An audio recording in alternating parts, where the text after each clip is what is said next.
नाज़रीन अस्सलाम वालेकुम, मैं हूं इमरान वसीम।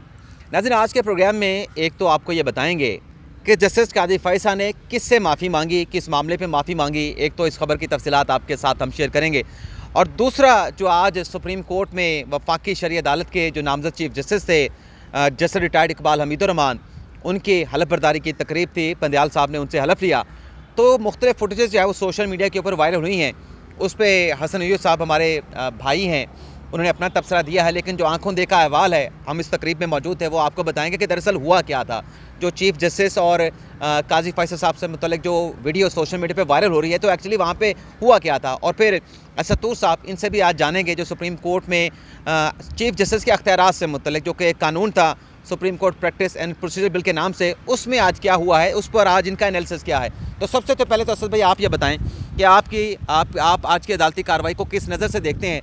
जो अटॉर्नी जनरल साहब ने जाके ये मौक़िफ़ रखा कि जो दो कानून हमने बनाए हैं उसमें चीज़ें ओवरलैप कर गई हैं, तो हम उनको दुरुस्त करना चाहते हैं। आप इसको किस एंगल से देखते हैं कि क्या डेवलपमेंट हुई है, क्या पेशरफ्त हुई है?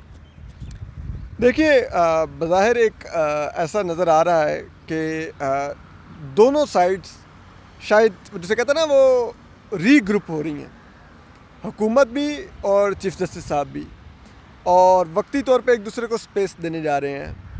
और शायद वो रीग्रुप होके या तो जिसे कहते हैं कि वक्ती तौर पे कुछ सीज़ फायर होगा, या फिर ये है कि नई चालें चली जाएंगी एक दूसरे को अंडरमाइन करने के लिए। क्योंकि एकदम से आप देखिए ना, ये गैर मामूली तौर पे सदर आरिफ अलवी का वो बिल साइन कर देना, जो कि तकरीबन सिमिलर टू इस प्रैक्टिस एंड प्रोसीजर बिल ही था, फिर उस बिल को देखकर फौरी तौर पे केस को एडजेंट कर देना मौजूद थी। जैसे मुर्तज़ा बंदयाल साहब का जो पंजाब में इलेक्शन मैटर्स का था, पंजाब में अब इलेक्शन में उनको कोई जल्दी भी नहीं है, हालांकि 90 दिन की मुद्दत गुजर गई, उनके ऑर्डर का टाइम गुजर गया 14 मई का। ठीक है, फिर तीसरा ये है कि आज भी उन्होंने कहा कि आप ठीक है, हुकूमत से उन्होंने कहा कि आप हमसे भी मुशावरत करें, सब कुछ करें। तो इट शोज़ के जैसे कहीं ना कहीं कुछ ऐसा हो रहा है जिसके बारे में हसन अय्यूब साहब आपको खबर दे सकते हैं कि कौन किससे मिल रहा है।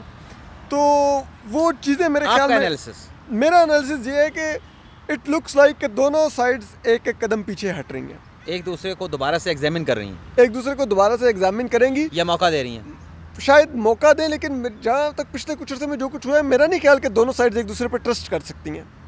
तो ट्रस्ट तो बिल्कुल नहीं है दोनों साइड, डेफिसिट बहुत ज़्यादा है। तो ये जो मौका दे रहे हैं, तो मुझे तो ये लगता है कि ये ब्रीथिंग स्पेस है कि अगली लड़ाई से पहले थोड़ा ज़रा रेस्ट कर लिया जाए और फिर एक और राउंड आए। अब हसन अय्यूब साहब आपके साथ एक और एंगल से एक और चीज़ पुट करते हैं। ये बात इनकी भी जो है वो दिमाग को लगती है, क्योंकि कुछ ज़रा ये भी बताते हैं कि ये जो चीज़ों को रीग्रुपिंग की जा रही है, एक एक कदम सारे लोग पीछे हट रहे हैं, तो कहा जा रहा है कि शायद अगस्त का इंतज़ार किया जा रहा है। अगस्त के बाद आपके पास 2 महीने होंगे। अगस्त में क्या होगा, कौमी असम्बली तहलील हो जाएगी, निगरान होंगे, तो जो कुछ करना है फिर वो फिर निगरान के दौर में किया जाएगा। तो क्या ये हुकूमत के नॉलेज में है तमाम चीज़ें? नहीं, निगरान के दौर में क्या कर लेंगे, क्वेश्चन है। अटॉर्नी जनरल उनका, वज़ीर कानून निगरान का, जी, तो हो जाएगा ना जो होना होगा। आप जजेस भी लग जाएंगे, वैकेंट सीटें भी भर जाएंगी, सब कुछ हो जाएंगे। किसने कहा है, ख्वाब आया है? ऐसा कुछ भी नहीं होगा। सही, मैं तो क्या अगस्त में आपको बड़ी नहीं, क्या हुकूमत आगे जा रही है? इलेक्शन नहीं करवाई अगस्त 13-14 अगस्त को हुकूमत की मियाद खत्म हो रही है। असम्बली की मियाद खत्म हो जाएगी, असम्बली तहलील हो जाएगी, कौमी असम्बली अपने वक्त के ऊपर तहलील होगी, इसमें कोई दूसरी राय नहीं है। लेकिन जो केयर टेकर सेटअप आएगा, वो जो है वो यहाँ पर इलेक्शन कमीशन में मामला नहीं जाएगा केयर टेकर सेटअप के लिए, वो राजा रियाज साहब और शहबाज शरीफ साहब बैठ कर तय करेंगे। वो तो हो जाएगा, ठीक है जी। हाँ। अब इमरान खान साहब को किसने कहा था कि आप असम्बली से ना इस्तीफ़े दें और बाहर निकल जाएं? खुद ही इस्तीफ़े दिए थे ना उन्होंने, तो अब भुगतें। अब तो उनकी मर्ज़ी का जो है वो निगरान वज़ीर-ए-आज़म आएगा, और वफाक में निगरान वफाकी काबीना भी, और अटॉर्नी जनरल फॉर पाकिस्तान जो कि वफाकी काबीना का मेंबर होता है, वो भी उन्हीं की मर्ज़ी का होगा। तो फिर आप क्या समझ रहे हैं कि जजेस मिल जाएंगे इनको? सर मैं नहीं समझ रहा, कोई लोग समझ रहे हैं, सवाल ही पैदा नहीं होता। लोग समझ रहे हैं 100% आपको मैं जिम्मेदारी से बता रहा हूँ कि सवाल ही पैदा नहीं होता। ये चीज़ों में ज़हनें चल रही हैं, ये जो मर्जी जहन में जो है ना, जो ख्याली पुलाव बनाते रहें, ये ख्याली पुलाव हैं। ठीक है, तो ऐसा कुछ भी नहीं होना। और इंशाल्लाह आप देखेंगे, ये वीडियो सेव रखिएगा, और वक्त आने पर फिर आपने रीप्ले करनी है। अरे चलें, और भी बहुत सारे सवाल हैं, लेकिन वो जो 2 खबरें मैंने शुरू में जिसका जिक्र किया, एक तो काजी फ़ैसल साहब ने किससे माफ़ी मांगी, तो ये नाज़रीन ख़बर जो है ये माफ़ी वाली माजरत वाली जस्टिस काजी फ़ैसल साहब की, ये आप उनकी आजिज़ी समझ सकते हैं और कितने हम्बल हैं वो, कि आजकल सुप्रीम कोर्ट में वो वकला जो अदालत उज़्मा के वकील बनना चाहते हैं, लाइसेंस हासिल करना चाहते हैं, हमारा जो साफ़ियों का ऑफिस है उसके साथ ही वहाँ पे बैठ के जस्टिस काजी फ़ैसल पाकिस्तान बार काउंसिल के नुमाइंदों के साथ उनके इंटरव्यूज़ कर रहे होते हैं। तो हम वहाँ पे चूँकि साफ़ी हैं और जिस तरीके से हम बहस इस वीलॉग में करते हैं अपने हसन भाई के साथ या सतूर के साथ, तो हमारी आवाज़ लाउड कर जाती है वहाँ पे अपने कमरे में बैठे हुए। तो काजी फ़ैसल साहब थोड़ी देर के बाद पैगाम भिजवाते हैं, यार थोड़े आहिस्ता बात कर लो, इतनी ऊंची आवाज़ में क्यों बात करते हैं। तो कल काजी फ़ैसल साहब वो उनका जो सेशन था इंटरव्यूज़ का वो ख़त्म हुआ, तो हमारे साफ़ियों के दफ्तर में आए और माजरत की जनाब हम आपको तंग करते हैं, लेकिन क्या करें, ये ड्यूटी है हमारी एक कानून के तहत, और कानून की ताबेदारी का, आइन को प्रोटेक्ट करने का हलफ उठा रखा है। तो हम आपको बार बार जो है वो लाउड बात करने से रोकते हैं, तो इससे आप बुरा ना माने, हम आपसे माफ़ी मांगते हैं, लेकिन ये हमें ज़िम्मेदारी पूरी करने, तो हम माजरत करके गए। तो इससे आप अंदाज़ा लगा सकते हैं कि बार बार जो मैसेज आता था तो उन्हें बुरा लगा कि साफ़ियों के कमरे में उनको अपनी बात करने से रोकना, तो ये भी उनके किसी राइट की वायलेशन हो रही, तो आके माजरत करके गए। दूसरी जो बात थी, आज जो तकरीब हल्फ बर्दारी हुई जिसका असदुर साहब के वीलॉग में हसन भाई जिक्र कर रहे थे, तो वो नाज़रीन हुआ ये था कि जस्टिस काजी फ़ैसल साहब जो हैं वो अपने एक शरीफ कोर्ट के जज हैं गालिबन, अगर मैं गलत नहीं हूँ, उनके साथ गुफ्तगू कर रहे थे, उनके साथ बल्कि महवे गुफ्तगू थे, ये बड़ी आपस में उनकी गपशप चल रही थी, हम वहाँ पे पीछे ही ठहरे थे। तो जस्टिस उमरता बंदियाल साहब पीछे से आते हैं, जस्टिस काजी फ़ैसल के पीछे से आके और जो जस्टिस काजी फ़ैसल के साथ जो पर्सनैलिटी गुफ्तगू कर रही होते हैं उनसे आके मिलते हैं। पहले एक पीछे ठहरे शख्स से सलाम करते हैं, फिर जो जस्टिस काजी फ़ैसल के साथ बंदा बात कर रहा है, पर्सनैलिटी बात करे, उनको आके मिलते हैं, उनके कंधे पे हाथ रख के हैंडशेक करते हैं। तो आप वो वीडियो खुद भी सोशल मीडिया पे देख सकते हैं, हसन यूब साहब के ट्विटर की टाइमलाइन पे मौजूद हैं। तो जस्टिस काजी फ़ैसल देखते हैं उनकी तरफ, ये जो सोशल मीडिया पे बात की जा रही है कि काजी फ़ैसल साहब ने जो है वो अपना रुख फेर लिया, चेहरा दूसरी तरफ कर लिया, सलाम नहीं किया, तो वो जस्टिस काजी फ़ैसल आप वो वीडियो देखें, उसमें देख रहे हैं वो उमरता बंदियाल साहब की तरफ कि उन्होंने मेरे जो मेहमान मेरे साथ जो गुफ्तगू कर रहे हैं उनके साथ हाथ मिलाया है, उनके साथ उन्होंने बड़े ज़बरदस्त अंदाज से उनसे मिले हैं। तो मेरे तरफ भी सलाम करते नहीं करते, तो जब उन्हें एहसास हुआ कि मेरे साथ हैंडशेक नहीं करेंगे, तो जस्टिस काजी फ़ैसल ज़ाहिर सी बात है कि अकेले हो गए उस पूरी मीटिंग के दौरान, तो उन्होंने दूसरी तरफ रुख कर लिया, दूसरी तो जो लोग ठहरे थे उनके साथ बात करने शुरू हो गए। तो क्या असद भाई, मैंने जो इंटरप्रिटेशन की है, आपने भी वीडियो देखी होगी, आप क्या कहते हैं उसके ऊपर? अच्छा, सच्ची बात है, मैं ये जो आप क्योंकि वहाँ पर मौजूद थे, आपका आंखों देखा अहवाल है, हम तो वीडियो में देखा, उस वीडियो में हमें तो यही तासुर मिल रहा है कि वो जस्टिस काजी फ़ैसल मुड़ गए इसलिए कि उनको कहीं जस्टिस उमरता बंदियाल साहब से हाथ ना मिलाना पड़े। आप इसका एक डिफरेंट एंगल बता रहे हैं, आप क्योंकि वहाँ पर मौजूद थे, तो मैं अब आप उस वीडियो को दोबारा देखिएगा कि काजी साहब जो हैं वो बंदियाल साहब के हाथों की तरफ देख रहे हैं कि मेरे तरफ भी आते हैं कि नहीं आते। जब उन्हें लगा कि मेरी तरफ नहीं आ रहे, तो उन्हें लगा कि मैं अजनबी हो गया हूँ अब इस सूरत हाल में, तो वो दूसरी तरफ रुक कर गए। अच्छा, एक और बताएं, जो हम बात कर रहे थे आज की अदालती कार्रवाई के हवाले से, हसन भाई आप भी थोड़ी सी तवज्जो दें। ये जो आज आके अटॉर्नी जनरल साहब ने बात की कि हम चीज़ों को रिकन्सिडर करेंगे, 2 कानून बन गए, ओवरलैप हो गया है सारा मामला, और उसमें उन्होंने कहा कि हम दीगर चीज़ों को भी ज़ेरे गौर लाएंगे, सिर्फ ये 2 कवानीन नहीं। अब दीगर चीज़ों में क्या हो रहा है? दीगर चीज़ों में ऑडियो लीक कमीशन भी है। अब ये भाई साहब हमारे साथ इख्तलाफ करते हैं, ये इनकी मेहरबानी का इख्तलाफ ही करते हैं, इख्तलाफ करना अच्छा होता है। अब मुझे ये लग रहा है कि चीज़ें जो रिकन्सिडर की जा रही हैं, ये सिर्फ डॉक्यूमेंट्स पूरे करने का बहाना है। डॉक्यूमेंट समझते हैं, वो जब खान साहब के दौर में DG चेंज हुआ था ना, फैज़ हमीद साहब की जगह पे ISI के DG जो है वो नदीम अहमद साहब को लगाया गया था, और खान साहब फिर किसी के कहने के ऊपर डट गए थे, नहीं जी ये तो मेरा अख्तियार है। और फिर मामला कैसे सुलझाया गया था कि हम आपको पैनल 3 भेज देते हैं, खान साहब के लोगों ने कहा था, तो उनमें से हम सेलेक्ट इसी को कर लेंगे। तो मुझे तो ये लग रहा है कि वो डॉक्यूमेंट्स पूरे करना, रवायात को प्रोटेक्ट करना, मुशावरत करना, तो वो मेरे ख्याल में ऐसी चीज़ें चाह रहे हैं। अब चाहने से मिलती हैं नहीं मिलती, तो मुझे तो लगता है कि डॉक्यूमेंट्स पूरे करवाने वाली बातें चल रही हैं। देखिए, ये बातें तो चल सकती हैं, लेकिन जितना हुकूमत का मौजूद चीज़ जस्टिस उमरता बंदियाल साहब पर ट्रस्ट डेफिसिट है, तो मेरा नहीं ख्याल कि वो ये चांस लेंगे कि वो ये ख़तरा मोल लेंगे। हाँ, कि हम दोबारा से डॉक्यूमेंट्स पूरे करके भेजते हैं और चीफ जस्टिस वही करेंगे जो हमने कर रखा है, वो उसको सिर्फ एक कवर दे देंगे कि अब मुशावरत होगी। हाँ। तो मेरा नहीं ख्याल कि हुकूमत ये ट्रस्ट करेगी मौजूद चीफ जस्टिस उमरता बंदियाल साहब अगर कोई मुशावरत में ये तय हो जाए कि हम नाम भी लिख के भेज देते हैं, लेटर आपको भेज देते हैं, इसकी अप्रूवल आप दे दें, मेरे ख्याल में हुकूमत नहीं ये चांस लेगी, क्योंकि अगर उन्होंने ना किया तो फिर हुकूमत फंस जाएगी ना, फिर वो जो नाम देंगे फिर वो बनना पड़ेगा। वैसे क्या बदकिस्मती है असद भाई क्या बदकिस्मती है कि हुकूमत चीफ जस्टिस के ऊपर एतमाद नहीं कर रही। यस, जिसने मुनसफी करनी है, फैसले देने हैं, इंसाफ करना है, पाकिस्तान उनकी- की सबसे उनकी- बड़ी अदालत है, उस पर एतमाद नहीं कर रही। उनके आधे साथी 7 जजेस उन पर एतमाद नहीं करते, अच्छा, और चीफ जस्टिस उन 7 साथियों पर एतमाद नहीं करते कि उनको किसी बेंच में नहीं शामिल करते। आपकी मिलिट्री इस्टेब्लिशमेंट नहीं मौजूद थी जैसे मुर्ता बंदयाल साहब पर एतमाद करती। जाकर मुलाकात भी कर ले तो सुना जब उठ के आते हैं तो बाद में तो फिर ये जो बातें होती आर्मी हैं, चीफ के जुमले कुछ हो रही नहीं, होते ये हैं जो इनके बातें होती हैं कि अदलिया के ऊपर अवाम का एतमाद है, वो अहम ही होती हैं। बारे में। ये अब ख़त्म हो गया। ये अब खत्म हो गया। हसन भाई, आज आपके पास कोई खबर है कोई और देने के लिए? आप सवाल उनसे सवाल करते हैं, मुझसे खबर मांगते हैं। नहीं आप नहीं सर, खबर सर, खबर तो बहुत अच्छी खबर है। आप इंटर बैंक में देखें ना, डॉलर जो है वहाँ पर तो इतना फ़र्क नहीं पड़ा, लेकिन जो ओपन मार्केट का जो गैप था वो सारा ख़त्म हो गया है। कैसे? आपको नहीं पता? नहीं 27 रुपी डिप्रिशिएट हो गया ओपन मार्केट में डॉलर आज। आज। ये तो बड़ी खुशखबरी वाली खबर हाँ, सुना दे। यानी मतलब पहले 300 से नीचे आ गया है। 300 से मेरे ख्याल से नीचे आ गया है। ये बड़ी तो अच्छी खबर 300 से नीचे आ गया है। है। एक बल्कि तरफ पेट्रोल की एक कीमतों तरफ का पेट्रोल कम कीमत कम हुई, दूसरी तरफ से डॉलर गिरा। अब इसके बाद सुन रहे हैं कि बजट के अंदर जो है वो कुछ रिलीफ दिया जाएगा, क्योंकि देखें एक चीज़ बड़ी क्लियर हो रही है, क्योंकि IMF जो था वो जो गवर्नमेंट ऑफ पाकिस्तान थी, IMF का मुआहदा खत्म होने जा रहा है वो ना। मेरे ख्याल के मुताबिक अब गवर्नमेंट ने भी समझ लिया कि जी ये तो हमारी बात जो है वो सुनने को तैयार नहीं है, और जानबूझ के जो है वो डिलिंग टैक्टिक्स कर रहे हैं, और मतलब कोई ऐसी बातें जो IMF के नुमाइंदों की तरफ से सामने आई जिसमें शायद वो मुल्क में पॉलिटिकल स्टेबिलिटी के हवाले से ज़्यादा बातें कर रहे थे। देना आपने $1 अरब था और बातें आपने जो है ना शराइत इतनी ज़्यादा करवा दी हैं। तो बात ये है कि देखिए, एक बात मैं, एक बड़ी बुरी खबर भी है। अच्छा, वो देखिए, अगर आपको याद हो, शबर ज़ैदी साहब ने इमरान खान साहब के दौर में कहा था कि पाकिस्तान डिफ़ॉल्ट कर गया है। जितना जल्दी हम ये बात को रियलाइज़ करके इसको मान कर अपने इक़दाम करेंगे उतना बेहतर है। तो बात उन्होंने गलत नहीं की थी। इमरान खान साहब के दौर में ही मुल्क जो है वो टेक्निकली डिफ़ॉल्ट कर गया। ये अब हमारे ऊपर है कि हम कब अनाउंस करते हैं कि हम डिफ़ॉल्ट हैं।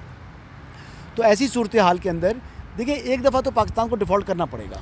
मेरे ख्याल से ये एक मैं दफा- आपकी बात से एक- इसलिए एक- इत्तेफाक मैं- करूंगा हाँ। कि जब तक हम मुश्किल नहीं देखेंगे हाँ। तो ये गुलामी से निजात नहीं एक मिलेगी। दफ़ा हमें डिफ़ॉल्ट करना पड़ेगा ताकि जो हमारे जो लोन्स हैं उनकी रीस्ट्रक्चरिंग हो, और फिर उनकी जो रीपेमेंट्स हैं वो तय हों, ताकि हम जो है ना एक दफ़ा जो है वो दुनिया के सामने अपने आप को बता दें कि जी ठीक है जी, हो गया हमारे साथ।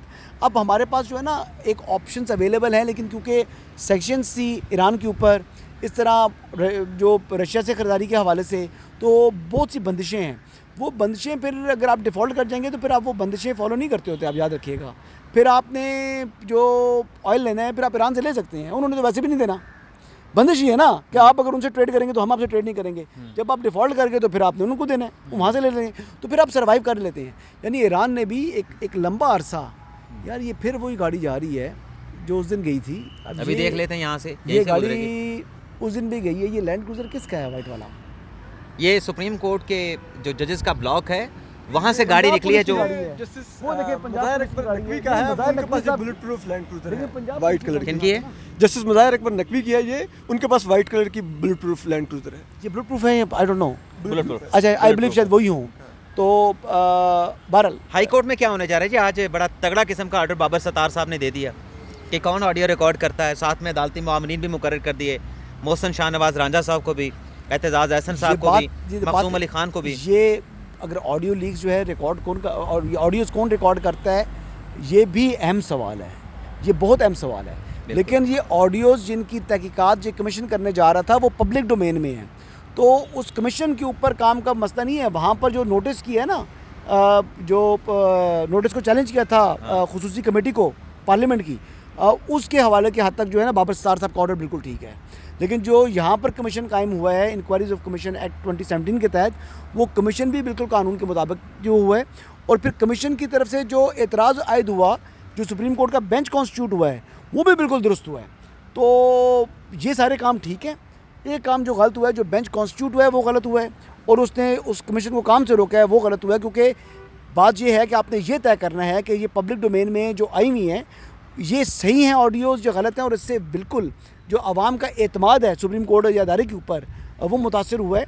तो उसको दोबारा जो है वो रीगेन करने की ज़रूरत है। अच्छा, एक और काम भी नाज़रीन गलत हुआ है। मेरे दोनों दोस्त हमारे साथ बैठे हैं, उसका हल्का सा जिक्र करेंगे और आपसे इजाज़त चाहेंगे कि जो खबरें चल रही हैं शहर इक़्तिदार में कि इमरान खान साहब के जो बयानात हैं जो स्टेटमेंट्स हैं उनका नाम और उनके बयानात मीडिया पे चलाने पर पाबंदी लगा दी गई है। टीवी चैनल्स को अहकाम दे दिए गए हैं। अब ये किसने दिए किसने नहीं दिए, मेरी अपनी राय में ये खान साहब के बयानात चलने चाहिए, ये टीवी पे दिखाए जाने चाहिए। इसमें करना ये चाहिए, मेरा अपना मौक़िफ़ है, आपसे भी लेता हूँ, इसमें होना ये चाहिए कि खान साहब जो बातें कर रहे होते हैं बिल्कुल उसमें सच्चाई नहीं होती, उसमें खान साहब का मुबालगा राय भी होती है, उसमें खान साहब की गलत बयानी भी होती है, उसमें खान साहब के झूठ भी होते हैं। तो बजाय इसके कि आप पाबंदी लगाएं, वो जो कुछ कह रहे हैं वो सुनाएं, उसके बाद उसका पोस्टमार्टम करेंगे, बंदा माजी में क्या कह रहा था, ये बंदा आज क्या कह रहा है, उसको इस तरीके से एक्सपोज करना मेरे ख्याल से ज़्यादा मुनासिब है कि आप किसी की अजहार राय की जो एक हक़ है उसके ऊपर पाबंदी लगा दें। आप क्या कहते हैं क्विकली अपना असद भाई? देखें, मैं तो समझता हूँ कि हर एक को उसकी तकरीर व इजहार राय की आज़ादी होनी चाहिए। ये आइन ने दिया है ये हक़, ये किसी ने एक मिनट। लेकिन इसमें जो चीज़ एक है, इमरान खान साहब को भी आज सोचना चाहिए कि वो अपनी ही मेडिसिन टेस्ट करने जा रहे हैं। उन्होंने लाइव एयर जाते आसिफ जरदारी साहब के, मरीम नवाज़ साहिबा के इंटरव्यूज़ ऑफ एयर करवाए।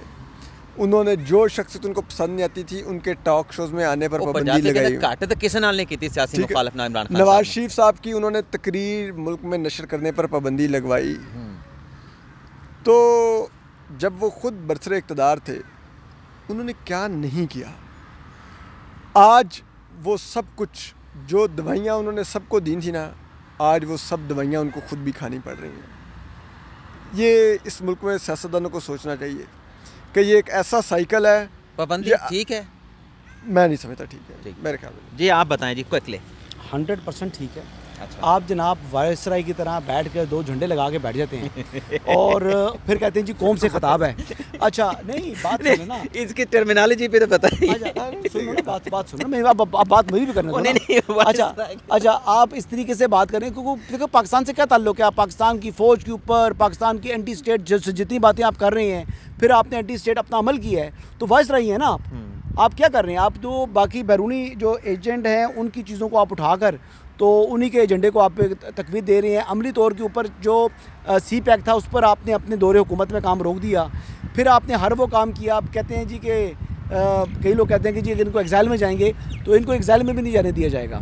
और जो उनके ऊपर पाबंदी है वो इस वजह से नहीं है कि ये इमरान खान साहब हैं और चेयरमैन PTI, इससे इनकी पॉपुलरिटी में इजाफा होगा। No, it's not about it. बात ये है कि आप जो है इदारों के ख़िलाफ़ आवाम में नफ़रत जो है वो पैदा करने की कोशिश करते हैं बाय डिज़ाइन। पहले भी आपने क्या क्या नाम लिए। कभी आप जनाब एक सीनियर जो है वो ISI के ऑफिसर है उसके नाम को जो है नाम बिगाड़ते हैं, कभी XYZ पे चले जाते हैं, कभी कहते हैं जी कि आपको जो है आप जानवर हैं, कभी कहते हैं क्या है यार को, मतलब इसकी ज़बान को लगाम दे ना। फिर वैसे लोग कहते हैं वो तस्वीर भी खान साहब यही करते हैं। साल सवा साल नहीं। सवा साल जो है आपने ये हरकतें की, तो फिर उसके बाद यार एक लिमिट होती है ना हर चीज़ की।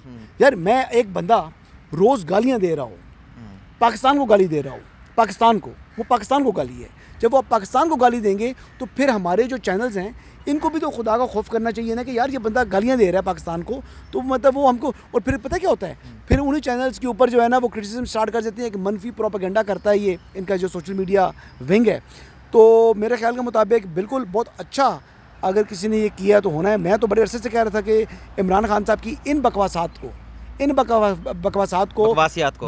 को बिल्कुल जो है अलाउ नहीं करना चाहिए नेशनल टेलीविज़न के ऊपर।